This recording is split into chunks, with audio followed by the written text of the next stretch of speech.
Assalamu alaikum students. وعليكم السلام ورحمة الله وبركاته. So today we'll take up one more important topic, that is the anatomy of the urinary bladder as well as the ureter.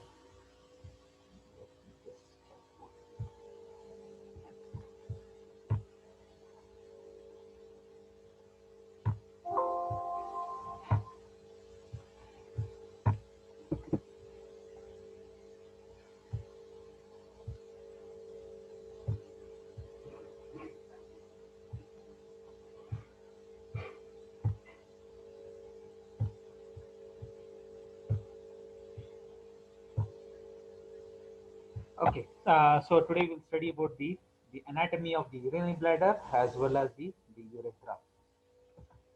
So these are the two specific objectives related to this topic, that is the normal anatomy of the urinary bladder, and then we'll compare it in both male and the female.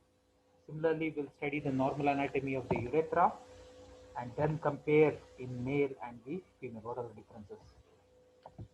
So to begin with, the urinary bladder, as you know, it is a muscular sac, so it is smooth, made up of smooth muscle fibers, so it will be smooth, and it is hollow cavity, so it is a muscular sac made up of muscular wall, so it is a muscular bag or muscular sac which can be collapsible.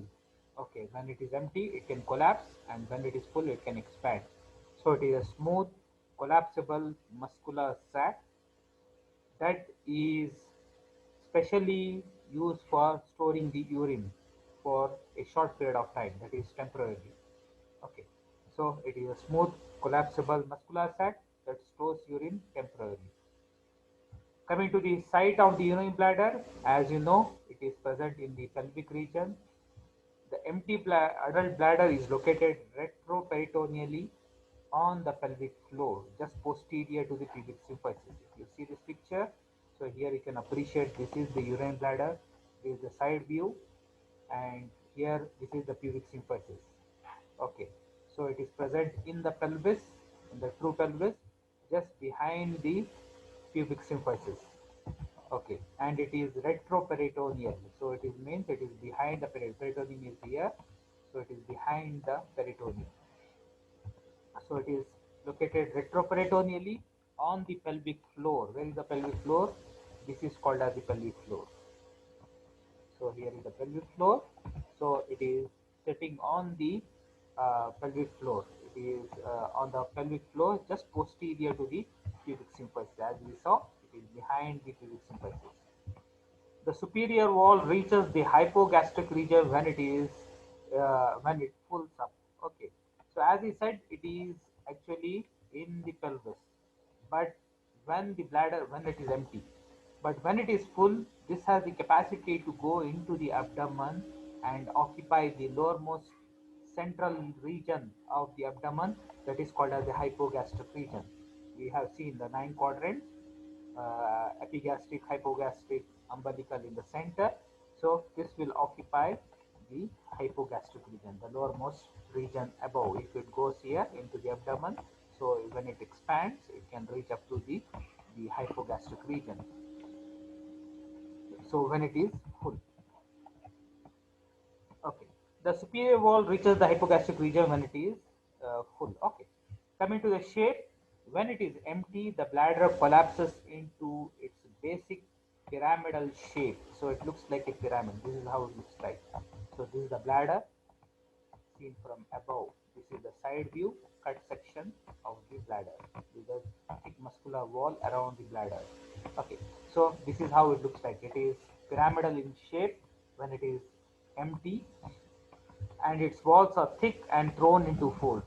If you see, cut and see, if you can see here, this is the wall which is thick muscular wall, and it is folded. Folded. When it is empty, it will be folded. When it is full, then these folds disappear. Okay, it is thrown into folds. When full, the bladder expands, become pear shaped. So when it is empty, it will be pyramidal shape, and when it becomes filled up with urine, then it looks like a pear shape and rises superiorly in the abdominal cavity. As we have seen, it will reach up to the hypogastric region into the abdominal cavity. So when it is pyramid, so it has an apex, just like a pyramid has an apex, a base, and superior and two inferolateral surfaces. So if you see this picture, so this is called as the apex of the bladder, which is in the front. So this is the apex which reaches near the, which is behind the cubic symbol. This is called as apex. Then the base is not here but behind. This is called as the base of the bladder. So base of the bladder is behind here. Okay, so here this region, this is called as the base of the bladder. So opposite to the apex should be the base. So this is the base, not this one. Don't think this is as the base. This is the base of the bladder. Okay. Then we have the superior surface. So superior surface is this one. So if you can see it, this is the superior surface, and there are two sides. Those are called the inferolateral surface. This is one inferolateral. On the other side is the other inferolateral. So what is this called as? This is called as the neck of the bladder. Neck of the bladder. Lowermost part. This is called as the neck, not the base. Base is behind, as I said. This is the base. This is the apex, superior surface, and on either side, two sides, this will be the inferolateral, just like a board. So it has two lateral surface. These are called the inferolateral. Okay. And near the lower part, this is called as the neck of the bladder. So these are some of the parts of the bladder. It has an apex, a base, a superior and two inferolateral surfaces. It also has a neck. The apex of the bladder points anteriorly and lies behind the upper margin of the pubic symphysis. As you can see in this picture, so it lies anteriorly in the front. It is sharp, almost sharp, and it lies behind the pubic symphysis or above the pubic symphysis. It is connected to the umbilicus by the median umbilical ligament, remnant of the urachus. So this apex is connected to the umbilicus above by a thin remnant, which is called as the ligament. This is called as the median umbilical ligament. Very important ligament because this is the remnant of the urachus. Urachus. Okay, so through this, in case of the fetus, the urine will be flowing out of the fetus through the urachus. But in case of newborn, this will disappear and becomes a remnant called as the median umbilical ligament. So this is important because sometimes there can be congenital defects where this urachus can be patent urachus. So it doesn't become a ligament, but it remains patent, and the urine can start flowing through the umbilicus. That is called as weeping umbilicus. You will study this later in the pathology and other things. Okay, so that is called as weeping umbilicus, where the urine starts flowing through the patent urachus through the umbilicus. Now coming to some of the important relations of the bladder. The relations of the bladder are very important. So the base or posterior surface of the bladder faces posteriorly and is triangular in shape. As you can see here, it will be facing posteriorly and it is almost triangular in shape. Triangular in shape. You cannot see this one. So if you see here, this is the posterior view. This is the posterior view of the bladder, which form the base of the bladder. Faces posteriorly and triangular. The superior lateral angles are joined by the ureters, and the inferior angle gives rise to the urethra. If you see here, on the two superior lateral side, you have the opening of the ureters on either side, and below we have the urethra. Okay, you see here, these are the two ureters on either side, which are forming the upper part of this triangle, and below, where it is sharp, it will be the near the opening of the urethra. So these three openings, the two ureters and the urethra will mark the base of the bladder. Okay. So the superior lateral angles are joined by the ureters, and the inferior angle gives rise to the urethra. The two vasa differentia lie side by side on the posterior surface of the bladder. So if you see here, so vasa differentia, what are these? These are nothing but the vas difference. Here, this is the vas difference coming on the side. Okay, these are the ureters on either side, and these are the difference, vas difference or ductus difference, which will through which the semen will be passing through this. Okay, the sperms will pass and they will come into the prostate. Here the prostate. Okay, to the prostatic urethra, it will open into the prostatic urethra. So these are called as the vas difference on either side. Okay, so the two vas differentia lie side by side on the posterior surface of the bladder and separate the seminal vesicles from each other. So these two vas difference come close to each other and they separate. These are the seminal vesicles. So on the posterior view, this is the posterior view. On the superior two lateral side, we have the ureter openings, and below we have the urethra. And in case of male, you can see these vas difference on either side and seminal vesicles behind. All these are in the posterior surface or the base of the bladder.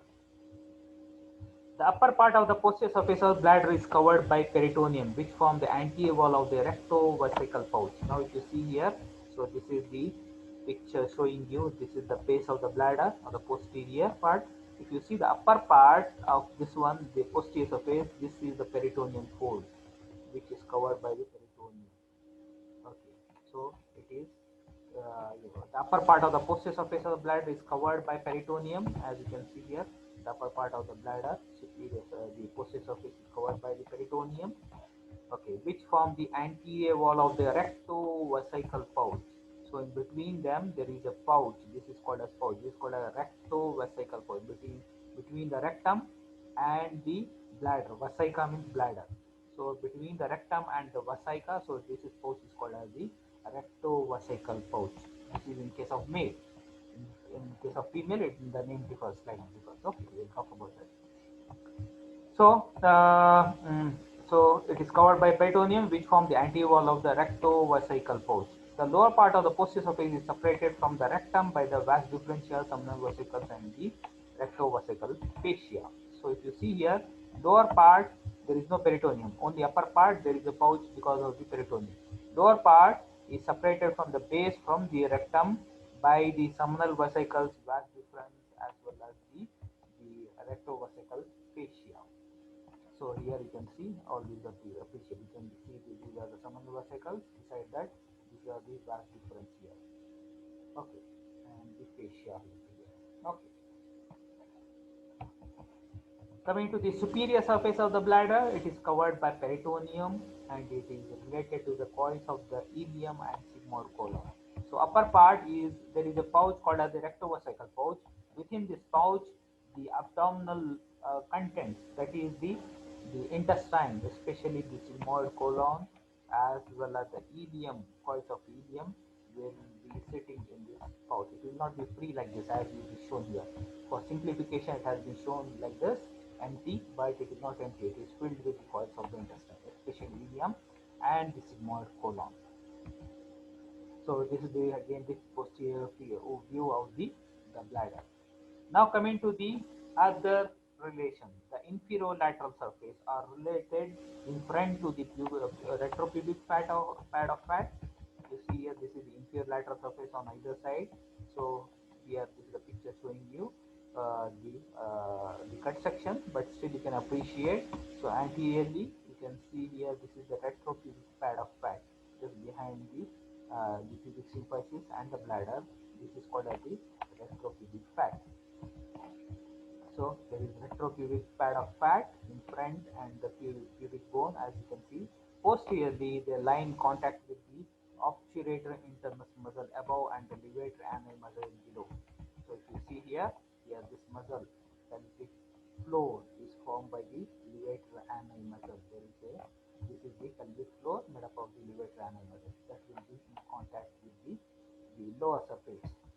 Okay, inferolateral surfaces.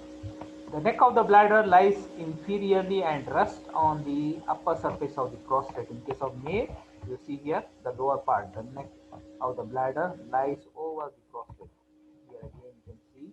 So here, so this is the bladder, this is the neck of the bladder. It lies over this is the prostate gland. Okay. In case of male. So the neck of the bladder lies inferiorly and rests on the upper surface of the prostate. The neck of the bladder is held in position by the puboprostatic ligament. The puboprostatic ligament is that ligament which will be holding the prostate in its position in case of male. And but in case of female, because there is no prostate, so the neck of the bladder will be held by the pubovesical ligament. In case of female, it will be the pubovesical because prostate is not there.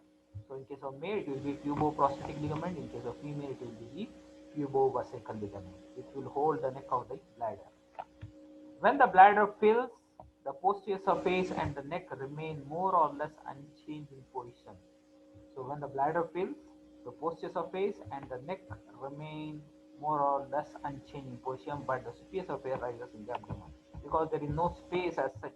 So if you see here, in case of the when the bladder is full, the lower surface, the inferior lateral surface, and the neck of the bladder doesn't change much, but the superior surface it will rise because of the filling of the bladder. So only there is space here. There is no space here to move. So there is no change here except the superior surface. So the bladder starts entering into the abdominal cavity when it is full. So when the bladder fills, the posterior surface and the neck remain more or less unchanged in position, but the superior surface rises in the abdomen. So this is same bladder, but in case of female. So here you can see here there is no prostate. So this is the female bladder.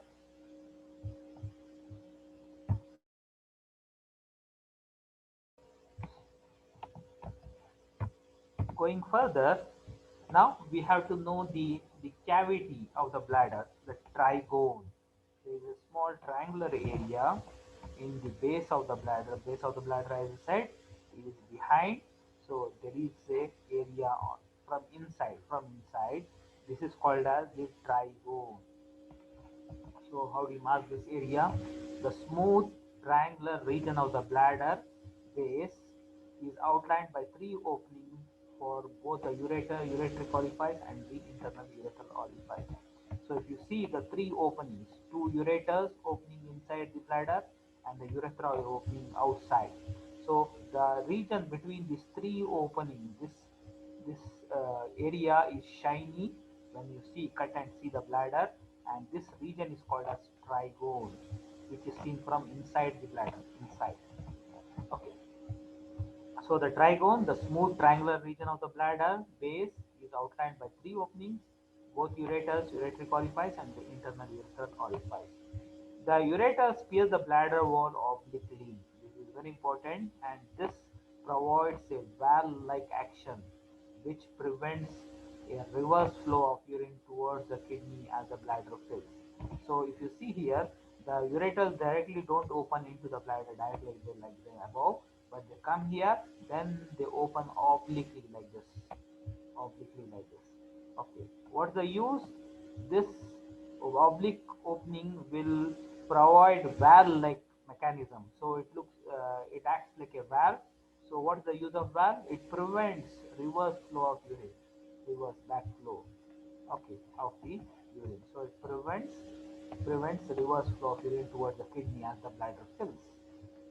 The wall of the bladder is composed of three layers. You will study more of this in histology, but just here a brief introduction. So the wall of the bladder will be made up of three muscular layers. Okay, there are three layers, within which one of them is the muscular layer. Okay, so a smooth mucosa containing a transitional epithelium inside. If you see, there will be a smooth epithelium from inside, which is called as the transitional epithelium. It is also called as urothelium. Okay, so because it is specially only seen in case of the bladder, which has the capacity to, when it is expanded, to become lesser layer. So usually it will be 4 to 5 layers, but when it expands, it can become 2 to 3 layers. This is called as transitional epithelium. So transition means it can change. Then a thick muscular layer called as the detrusor muscle.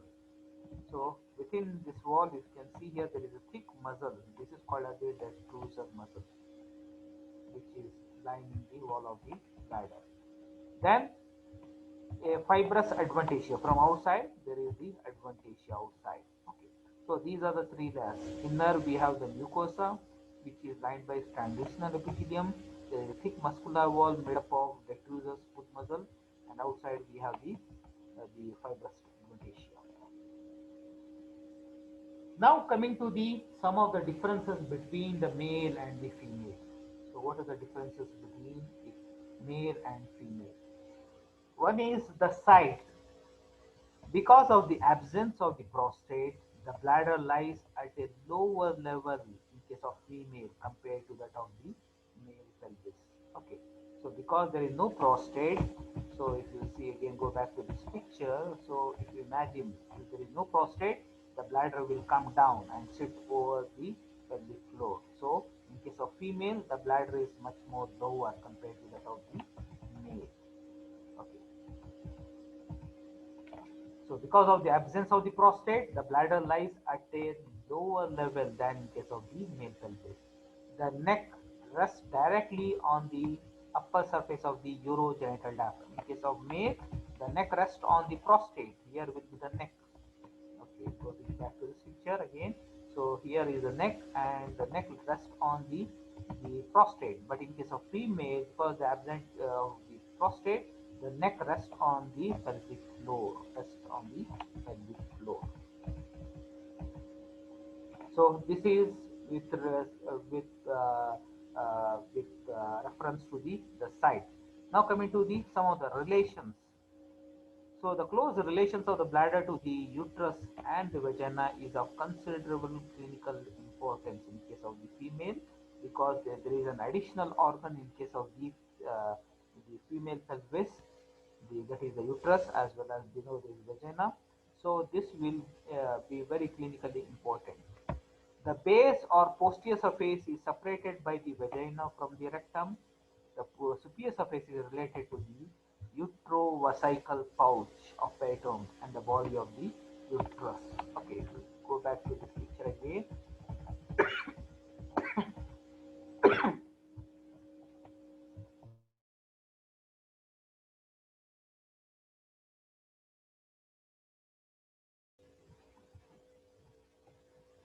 So if you see this picture, so here is the bladder, this is the base of the bladder. In case of male, the base of bladder is directly in relation to the rectum. But in case of the female, there is additionally vagina as well as the uterus, which will occupy. So in case of the base of the or posterior surface is separated by the vagina from the rectum. The superior surface is related to the utrovesical force. Below, if you see here, the base of the bladder is separated from the rectum by the vagina here. But in case of the upper part, you can see an additional pouch here. This is called as the utrovesical pouch. So in case of male, it was the the rectovesical pouch, because there was rectum and the vesica, that is the bladder. But in case of the female, this pouch becomes utrovesical pouch. Utrovesical, between the rectum, between the uterus and the bladder. So if you can see, go back to this picture. So in case of male, it was the rectum and the vesica, that is the bladder. So it was called rectovesical pouch. But in case of female, because of the uterus, it is called as the utrovesical pouch. Okay, it is called as utrovesical pouch of the peritoneum and the body of the uterus. So this is the difference between the male and female with compared to the relation. There is difference in the size. There is difference in the relations. Okay. Now coming to the blood supply of the bladder. So the bladder is supplied by the superior and inferior vesical arteries. Vesica, as I said before, vesica means bladder. So it is the superior and inferior vesical arteries. They are branches of the internal iliac artery. So if you see here, this is the common iliac. It divides into external iliac and internal iliac. Internal iliac will give the branches to the bladder. So here you can see here, this is the superior vesical artery. Similarly, there will be the inferior vesical infravesical artery. Okay, so there will be two arteries which will supply the bladder, that is the superior as well as the inferior vesical arteries. Both are branches of the internal iliac artery. Coming to the venous drainage, the veins form the vesical venous plexus that drain into the internal iliac vein. So there is a plexus of veins which will be called as the vesical venous plexus that will finally drain into the internal iliac vein. Coming to the lymphatic drainage, it will be into the internal and external iliac group of lymph. There will be group of lymph nodes here. These are called as internal, near the internal iliac artery. There will be group of lymph nodes. Those are called as internal iliac. Then near the external iliac, there will be external iliac group of lymph nodes. So it usually drains into internal as well as even to some to the external iliac. Coming to the nerve supply, the nerve supply of the bladder is by the inferior hypogastric plexus. The plexus called as the inferior hypogastric plexus. Because it is autonomous, so it has both the sympathetic and parasympathetic components. The sympathetic nerve inhibits the contraction of the detrusor muscle of the bladder and stimulates the closure of the sphincter vesicae. You will see the sphincter, there is a sphincter here called as the sphincter vesicae. So it closes the bladder so the person can hold the urine for a long time. It relaxes the detrusor muscle. Inhibits contraction means it relaxes the detrusor muscle and it stimulates the closure. So it helps in the closure of the sphincter vesicae. So the bladder can hold the urine for a long time. The parasympathetic is just opposite to the sympathetic. It stimulates the contraction of the detrusor muscle of the bladder wall and inhibits the contraction of the sphincter vesicae. So the sphincter is relaxed here and the detrusor muscle start contracting. So there will be passage of urine. Okay, so this is the function. So whenever the sympathetic stimulates, it helps in holding of the urine. Parasympathetic helps in the maturation. So this was about the bladder. So if you have any doubts still here, you can ask me. Any doubts still here? Clear, Doctor. Okay, good. So far, good. Now, we'll go further now to the urethra. So urethra. So as you know, now we have come to the final stages. We started from the kidney, then we studied the ureters, then we studied the bladder. Now we are coming to the final stages of the urinary system, that is the urethra. Urethra is a thin-walled muscular tube that drains urine from the bladder and conveys it out of the body. So the function of the urethra is to release the urine from the bladder to the outside world, and it is thin-walled muscular tube, long muscular tube. The length and function of the urethra differs in male and female. So again, when we study the urethra, there is remarkable differences between the male and the female urethra. So what are the differences? We will study one by one. In case of female, the urethra is it is very short, just 3 to 4 centimeters long, and fibrous connective tissue binds it tightly to the anterior vaginal wall. So it is very short, just 3 to 4 centimeters long. But in case of male, it is very long, approximately 20 centimeters long. It is 20 centimeters long and has 3 distinct regions. So in case of female, it is very short, just 3 to 4 centimeters, and it has only one. It is not divided into parts. But in case of male, it is a long muscular wall, muscular tube, almost 20 centimeters long, and it is divided into 3 parts. Which are those? We'll talk about that. Okay. Before that, we have to know the function.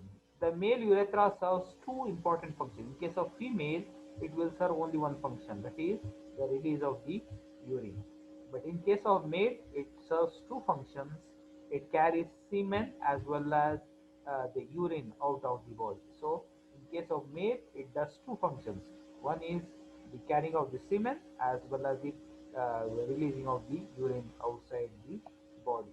So it does 2 functions in case of male, but in case of female, it does only 1 function. And in case of male, it has 3 parts. In case of female, there is only 1 part, because the female urethra is short and male it is long enough. So now here you can see the bladder in case of the male and the bladder in case of female, and the urethra here. So this is the prostate. So the urethra is very long, passes through different structures and released out. But in case of female, the urethra is very short, just 3 to 4 centimeters. Okay. Now we will study this male urethra in detail. What are the three parts? As I said, the male urethra is almost 20 centimeters long or 8 inches in length and extends from the neck of the bladder to the external meatus of the glans penis. So it extends from the neck of the bladder. It starts from here, this neck of the bladder, and it opens into external world through an opening called as the external meatus.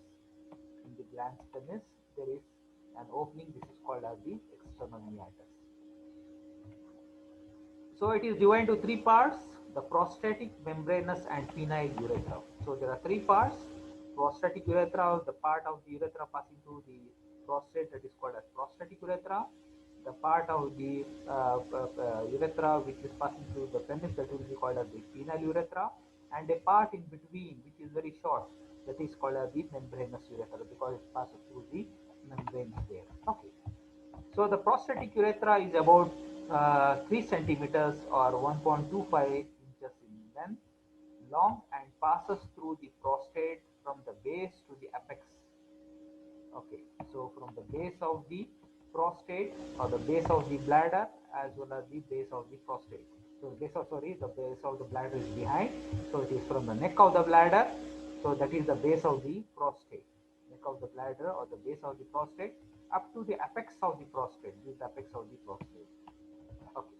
So it passes through the prostate from the base to the apex of the prostate. It is the widest and most dilated portion of the urethra. So here, this within the prostate, whatever part of the urethra is there, that is the most dilated part of the urethra. Okay, most widest and most dilated portion of it. Coming to the next portion, that is called as the membranous urethra. It is very short, just 0.5 inches or 1.25 centimeters long, and lies within the urogenital diaphragm. It passes through the urogenital diaphragm, surrounded by the sphincter urethrae muscle, and it is least dilatable portion of the urethra. So here, if you see here, so this is the whole of the urethra. So this is the base of the prostate or the neck of the bladder. This is the apex of the prostate. This blue colored portion, this is called as the prostatic urethra. Then a very short part, this is called as the membranous urethra. Here, then the urogenital diaphragm on either side. Then the longest part will be the penile urethra, which is also called as the membranous urethra. If you see here, so this is called as the membranous urethra.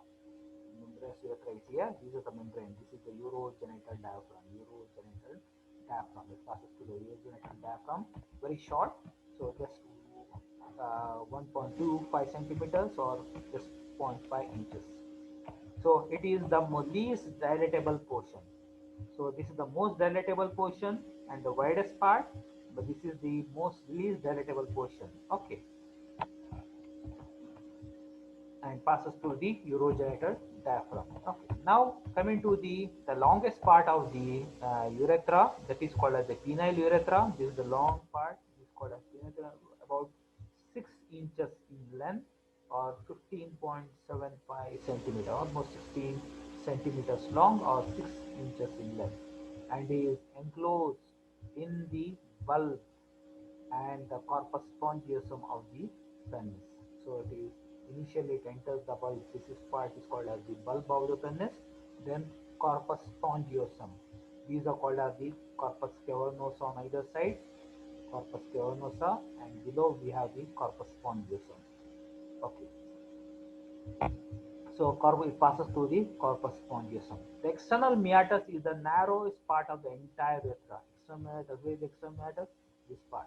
This is the narrowest part among all this part of the urethra. Where it opens outside, that is the narrowest part. That is called as the external meatus. Is the narrowest part of the entire urethra. The part of the urethra that lies within the glans penis is dilated to form the fossa terminalis, or it is also called as the navicular fossa. If you see here, in case of the glans penis, this is the glans penis. So where it is dilated, to form the navicular fossa, also called as the fossa terminalis, because it is before the termination. Okay.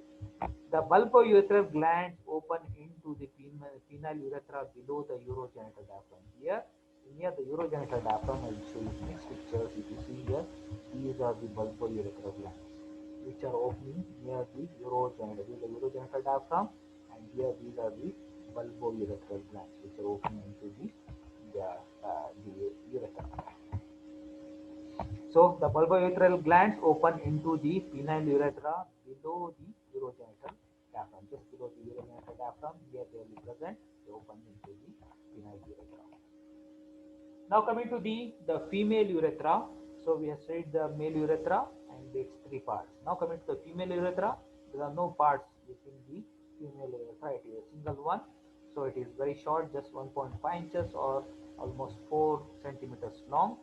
It extends from the neck of the bladder to the external meatus. Here, see here, it starts from neck of the bladder. In case of the male, we say it is the base of the prostate, because prostate is there. Here there is no prostate, so we directly talk about only the neck of the bladder. So where it opens into the vestibule about 1 inch or 2.5 centimeters below the clitoris. Okay, just below the clitoris, almost 1 to 2 inch below the clitoris, it will open. It traverses the sphincter urethra and lies immediately in front of the vagina. So here you can see here. Okay, here you can see. So this is the urethra, which lies just anterior to the vagina. So it traverses the sphincter urethra and lies immediately in front of the vagina. At the sides of the external urethral meatus are the small openings of the ducts of the paraurethral glands. The urethra can be dilated relatively easily. In case of the female, the urethra can be easily dilated, but in case of the male, it is slightly difficult because it will be passing through many important structures. Now coming to the sphincters, which will help in the holding of the urine. Okay, what are the sphincters? At the bladder urethral junction, so bladder urethral, the bladder urethral junction, this is the bladder and this is the urethral junction. At this point, the detrusor muscle, smooth muscle thickens to form the internal urethral sphincter. Very important. Here the detrusor muscle becomes thickened. Here in case of female, here in case of the male. So it becomes thickened at this point. The detrusor muscle, that is the same muscle which is lining the whole of the bladder. Here at the neck of the bladder, it becomes much more thicker and it forms a sphincter called as the internal urethral sphincter. This sphincter is involuntary, so you cannot, when you are holding the urine yourself, then it is not by this sphincter. This is involuntary sphincter. This is automatic sphincter. Control, so it is controlled by the autonomic nervous system. Whenever the bladder is full, it will automatically release the urine. So keep the urethra closed when the urine is not being passed and prevents leaking between the voiding of urine. So it will always be closed so that the urine can be held. Okay, held for a long time. Then when it is full, then it will automatically release. The external urethral sphincter is formed of the skeletal muscle and is voluntarily controlled. It surrounds the urethra as it passes through the urogenital diaphragm. So the second sphincter is here, urogenital. First sphincter is here, okay, and the second sphincter is in the urogenital diaphragm. Here, is this sphincter is made up of skeletal muscle. The sphincter is smooth muscle. The external sphincter is the skeletal muscle. So this is very important because this will be under our control and it is voluntary control. So it can be whenever the person doesn't want to pass urine, you can easily hold by the use of the external sphincter, not the internal sphincter, because the external sphincter is formed by the skeletal muscle and it is voluntary. It surrounds the urethra as it passes through the urogenital diaphragm. As I said, it will be present here in the urogenital diaphragm. So this is all about the urethra as well as the urine bladder.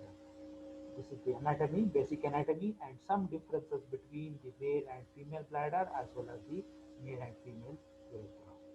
So if you have any doubts regarding this lecture, you can ask me now.